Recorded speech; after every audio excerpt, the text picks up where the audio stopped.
Toyota team.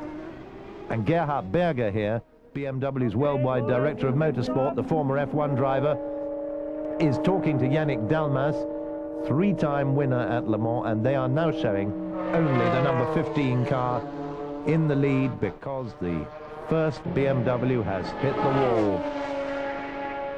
We now watch that car. Gerhard Berger, BMW's director of motorsport, we saw there giving a very strong briefing to Yannick Dalmas.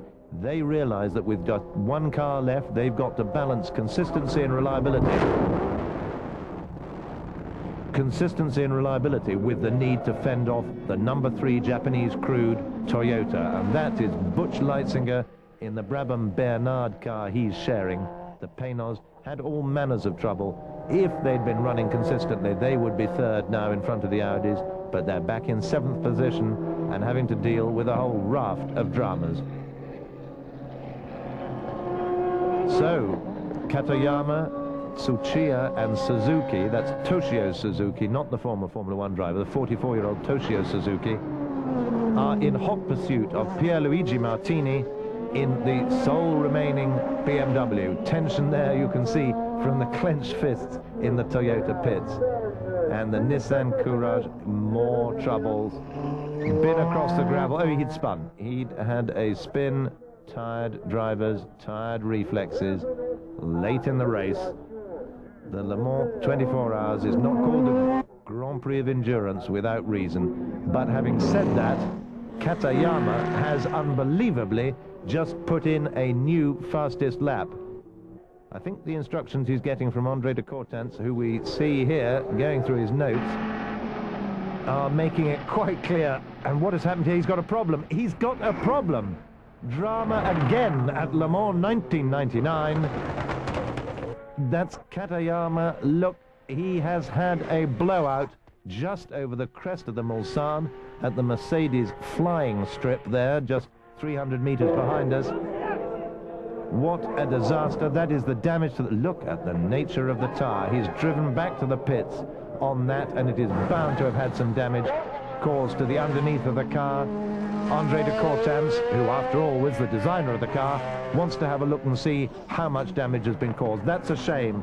We were enjoying a closing down of the lead BMW, which we're looking at here, by the number 3, the red Toyota, which is out again now. But now he's a lap behind. He's a lap behind. He'd been as close as 20 seconds behind him. Katayama, Ukio made himself very popular when he raced those seasons in Formula 1 in the early 90s. A genuinely nice man, a hard-trying contender always. Meanwhile, Emanuele Pirro presses on in the open Audi. Little can they have dreamt when they started a race behind 3 Toyotas and 3 Mercedes-Benz and the BMWs that they would be in a position that got them up into a podium position in the top 3, but they have, and they did. Now here's going to be an interesting comparison between the GTS cars and the Toyota. But no, what is happening here? There must be a problem with the Toyota, because look, he cannot get past the Vipers on the straight. This is seen from the Beretta Wendlinger, and we're now looking forward from the Toyota. There has to be a problem, or following the accident, it could be that following the tire blowout, who's to Schoenack there, the boss of the Chrysler team, Toyota have decided they've got to settle for second. Cheering them on the pit wall, giving Ukio some encouragement. Gerhard Berger can scarcely believe his luck as he looks on at the television monitor as Pierluigi Martini brings BMW number 15 towards the very last curves of the Ford chicane, coming up towards the start-finish line before the packed grandstands. The 67th Grand Prix of Endurance of Le Mans is won by BMW.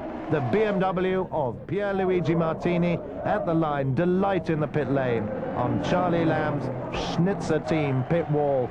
Ukio, quite rightly, getting a huge round of applause from the not at all partisan crowd. They were delighted by that performance. The GTS series been won easily by the Chrysler Vipers of the Oreca team. And so we come to the podium celebrations, and that is one lucky and relieved team. 3 disappointed Japanese sportingly give the BMW men hand and accept their own second-place trophies.